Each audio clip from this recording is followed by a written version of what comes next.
This is one of the most underestimated online assets today. And yes, we are talking about Google My Business. Stephanie will provide some visuals here for those of you who don't understand what we talk about. But long story short, this is your business registered on Google Maps so that people can find you both if they're searching on Google or on Google Maps.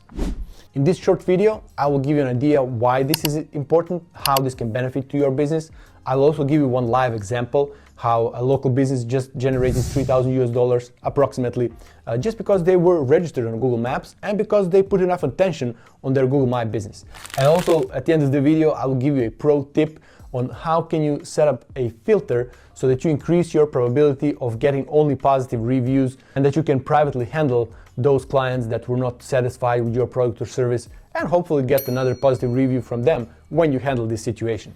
And by the way, if you're new to the channel, welcome. This is Bojan here. If you followed me already, welcome back. All we talk about on my channel is how to get set up to sell online. I want to help you as a business owner to understand what kind of digital assets you need, just as we are talking today about one of the most underestimated online assets one business can have. And I think it's underestimated because it's free. People don't consider it too seriously, you know. And then we also talk about what kind of digital actions you need to take so that you grow your business online. We don't spend time talking about details, about how-tos. There's no how-to videos on my channel. If you need something like that, I recommend you to find some other channel. Here we talk about the strategies, we talk about the big picture. I want to give you a perspective so that you as a business owner can make informed decisions. So as I said, today we're talking about Google My Business. This is, again, one of the most underestimated online assets. It's free. Nobody take it too serious. I don't want to say nobody. There's a lot of businesses still, of course, that put attention on it. And especially if you're a local business. If you're running a local business and you don't have your Google My Business or you don't put enough attention on it, you are losing a big time. Throughout the time, people established trust with Google. Because at the end of the day, this is another big machine out there that has enormous amount of data and analyzing all these data and then recommending us. If we are looking something on Google, Google will probably give us the best recommendation for us. This works extremely well on Google Maps because Google has opportunity to track most of users, because a lot of users, they just say, yeah, it's okay to track me. Some of them, they give reviews, they talk about businesses, and this sends so much data back to Google that Google knows who to recommend to us if we are looking for a decent restaurant, if you're looking to expensive restaurant, if you're looking for this kind of restaurant, if you're looking for this kind of service. Google knows so much. I mean, think about how many times you were using Google Maps when you are traveling back home from work. If it is a rush hour, you want to check which street will give you the fastest route back. Even though you were driving that route so many times, you still use Google Maps because you want to know what is the fastest way for you to get home. I'm sure you can relate to this one. Now, let's circle back to our Google My Business. So if we know that Google is so smart that can help to our business to find the right customers, why don't we put enough attention on Google My Business? Again, especially if you're running a local business, you want to put really enough attention to set it up properly, to make sure that it is claimed by you, that you have full control over your Google My Business, that you update your working hours and everything, because those are the signals that you are sending back to Google saying, hey, this is a legit Google My Business, there's real people behind it, we are receiving reviews, and you will not receive enough reviews if you don't ask for reviews. You want always to ask. That's the part of putting attention on Google My Business, and you will see in a later example that I experienced the other day. Another very important reason why you want to put enough attention on Google My Business is because when people are searching on Google, or if they are searching on Google Maps, again, I will tell about it in a later example, those are the people that are in the market. We call them in the market because those are people that have a problem, they want to solve their problem, and they go to Google to search for the solution. So that's the warmest audience you can get for your business. People are paying money to Google to be featured in a Google search because they know this is the warmest audience. Now, people today, they got smarter, so there is still a lot of people that just jump over those couple of links that you will find in your Google search when you are searching for something, and they will go directly to those organic links. And right after a couple of organic links, what do you see if you search on Google? It's Google My Business. 3 top Google My Businesses will be featured there, and you will get a huge chunk of the page. Whether someone is searching on their PC or on the phone, you will receive a huge chunk of that page if you have your Google My Business featured there. And to get featured there, you want to do what? You want to put attention on your Google My Business. You want to update it regularly, as we said, and you want to have a lot of positive Google reviews. That's what puts you on a top position. There are some other parameters that are taken into account. For example, if I'm looking something that is close to me, of course, I will not be featured because Google analyzes everything and it gives me the best recommendation from my particular case. So now we understand. People that are in the market, that are searching solution for their problem, we want to be there in front of their eyes when they're looking for that solution. And here comes the live example. This is how some people buy. I'm not saying that everybody are buying like this, but here's my case. The other day, one local business here, they just earned 35,000 Norwegian kroners just because they were on Google Maps and they put their attention on Google. This is approximately 3,000 US dollars or 3,000 euros, whatever. I live in Norway. This is Scandinavia here, and I decided at the age of 41 to get my driving license for motorcycle. And to get the driving license for motorcycle here in Norway, you need to pay approximately, as I said, 35,000 Norwegian kroners, and you need to go through driving lessons, you need to take an exam. I don't know how it works in other countries, but here it works like this. And how did I make this decision? First of all, I wanted to do this since I was a boy, right? And then I didn't have enough money back then, I had enough time. Now it's the opposite. I have enough money, I don't have enough time. But again, I just said one morning, this is the moment. I'm going to take this exam now, and I don't care if it's gonna take me another year maybe to buy a motorcycle and put attention on it, but whatever. At least what I can do is to get this license, so I'm ready, you know? So to find the right driving school for me, I had only two criteria. I wanted to be as close as possible to where I live. I don't want to drive a full hour to driving school. I wanted to be in my neighborhood. So that was the criteria number one. Criteria number two, I wanted them to have at least a decent Google reviews. I really didn't expect some 5-star, whatever, super crazy driving school. At least they have some 5-star reviews that at least somebody was satisfied with their service. And when I want to make this quick decision, what I do, if I'm looking for a local business, I don't search on Google. I go directly on Google Maps. And I go to my Google Maps, I type in trafikkskole, that means driving school in Norwegian. And I got offered a couple of them in a neighborhood. I just check one, check another, check third.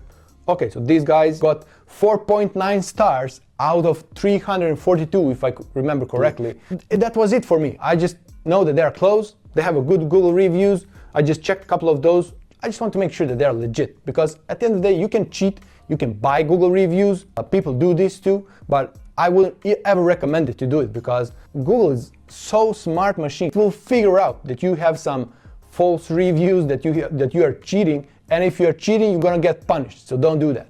So I just checked a couple of them. They're really legit. There are people talking how great experience that had. I just go to their website directly from Google Maps. I see their form. I fill in the form.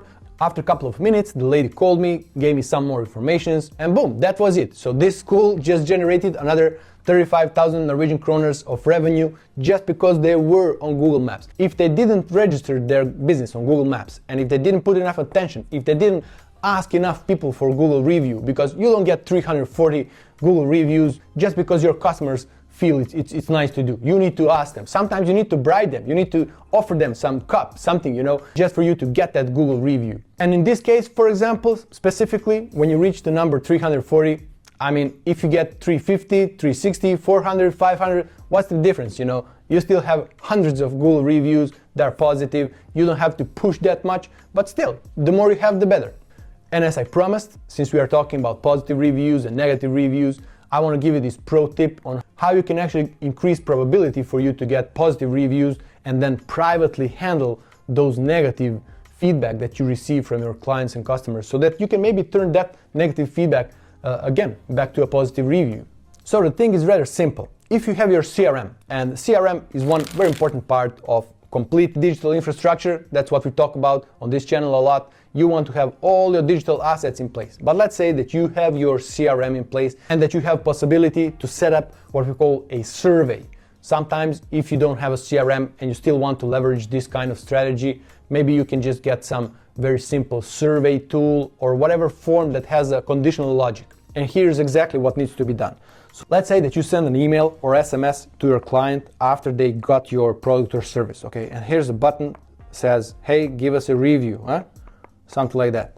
And instead of sending them directly to Google, which is here, this is your Google My Business, GMB, and here they can literally give you a star, 1, 2, 3, whatnot. So instead of sending them directly there, you want to send them to this survey and ask them. Maybe here you'll not ask for a review, but you will say, hey, just rate your experience. And they will go to the landing page when they can choose 1, 2, 3, 4, 5 stars. If they choose 1, 2, 3, or 4, sometimes maybe even 4 is good. So you can think about it. Maybe you can just set it up with a 3 stars. If they rate you with 1, 2, or 3 out of 5, it means that they're not very satisfied. If it is a 4, it's still good. If they give you a review on Google and they set a 4, it makes you more human. Comparing to, imagine if somebody has like 300 5-star reviews. Is it really? Can you really get 300 5-star reviews? I believe it's possible. I'm not saying don't push for that, don't go that direction. But still, if you have like 4.9, 4.7, 4, it's still great. It makes you more human. It seems more legit comparing to 5-star reviews out of 1,000. Is it possible that everybody were 100% satisfied with your product or service? There is always somebody that is not satisfied with something. I don't know. But long story short, let's say that you just want to redirect people who rate their experience like 1, 2, or 3. Instead of sending them to Google My Business, you want to send them here or on another page, and you want to tell them, hey, what was wrong? Tell me, I want to get your feedback, and I will make sure that we call you back. We want to straighten this up. We want to turn you in a satisfied customer, or in worst case, we want to refund you money if you're not happy with the product or service.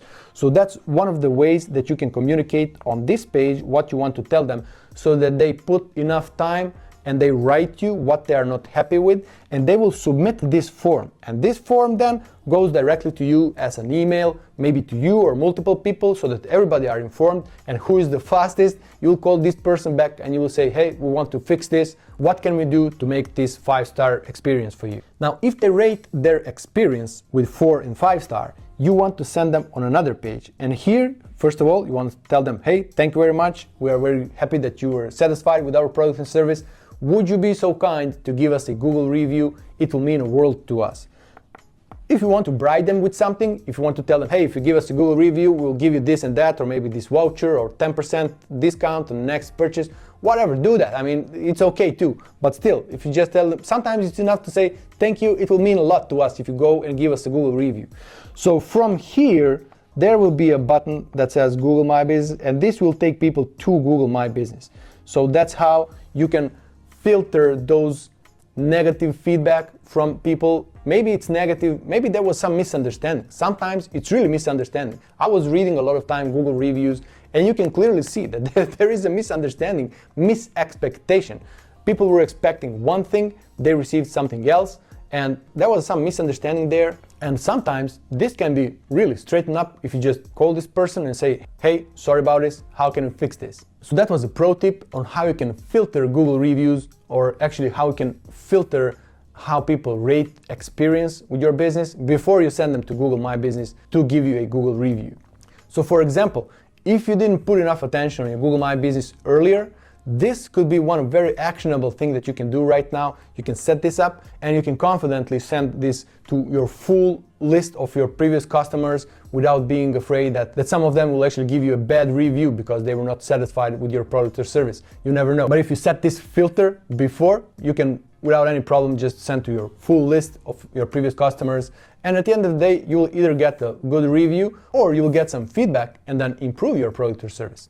So again, I hope this was helpful. And in case you didn't like this video, make sure to click the dislike button, unsubscribe, and write some dirty comment down there in the comment area. And if you liked the video, just do the opposite. That's all. See you in the next one.